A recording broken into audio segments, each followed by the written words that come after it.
যখন আপনি একটা ঘড়ি দেখেন তখন প্রথমে আপনার মনে হয় এটা শুধু সময় দেখার একটা জিনিস, কিন্তু যদি সেই ঘড়িটার নাম হয় রোলেক্স, তখন ব্যাপারটা আর শুধু সময়ে আটকে থাকে না, তখন সেটা হয়ে যায় স্ট্যাটাস, পাওয়ার আর এক ধরনের সাইলেন্ট সিগন্যাল, যেটা বলে দেয় আপনি কে। অনেকে ভাবে রোলেক্স এত দামি কারণ এটা গোল্ড দিয়ে বানানো বা খুব প্রিমিয়াম মেটেরিয়াল ব্যবহার করা হয়, কিন্তু আসল কারণটা এখানে না। আসল খেলা হচ্ছে ব্র্যান্ড পাওয়ার আর স্কেয়ারসিটি, মানে কৃত্রিমভাবে কম পাওয়া যায় এমন একটা অবস্থা তৈরি করা। প্রথমে ব্র্যান্ড পাওয়ারটা বুঝি। রোলেক্স এমন একটা ব্র্যান্ড যেটা কয়েক দশক ধরে একটা নির্দিষ্ট ইমেজ তৈরি করেছে, সাকসেস, এলিগেন্স আর অথরিটি। আপনি যদি কোনো বড় বিজনেসম্যান, সেলিব্রিটি বা ইনফ্লুয়েন্সারের হাতে রোলেক্স দেখেন, আপনার ব্রেন অটোমেটিক একটা কানেকশন তৈরি করে, রোলেক্স মানেই সফল মানুষ। এই ব্র্যান্ডিংটা একদিনে তৈরি হয়নি, বছরের পর বছর ধরে তারা তাদের মার্কেটিং খুব স্ট্র্যাটেজিক্যালি করেছে। তারা কখনো ডিসকাউন্ট দেয় না, কখনো সস্তা সেগমেন্টে যায় না, আর সবসময় নিজেদের প্রিমিয়াম পজিশনে ধরে রাখে।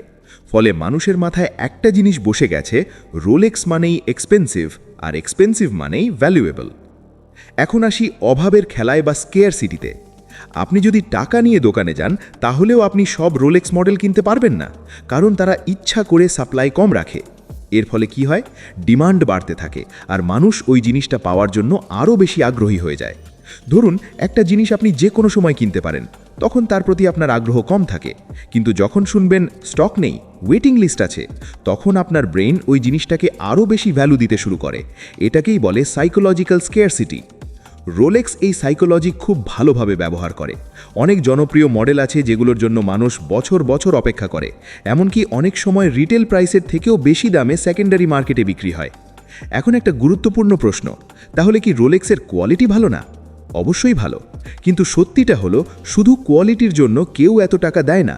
মার্কেটে আরও অনেক ঘড়ি আছে যেগুলোর কোয়ালিটি কাছাকাছি, কিন্তু দাম অনেক কম। তাহলে পার্থক্যটা কোথায়?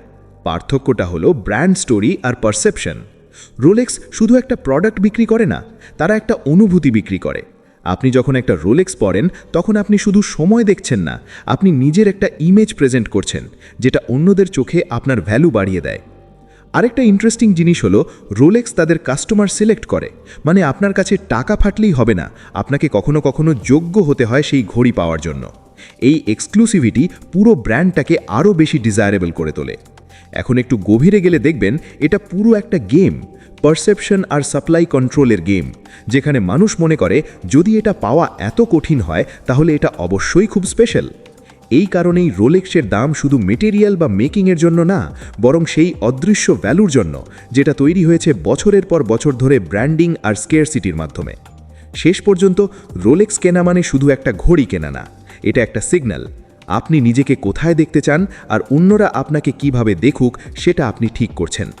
এটাই আসল কারণ কেন একটা ছোট্ট ঘড়ি এত বড় দাম নিয়ে আসে।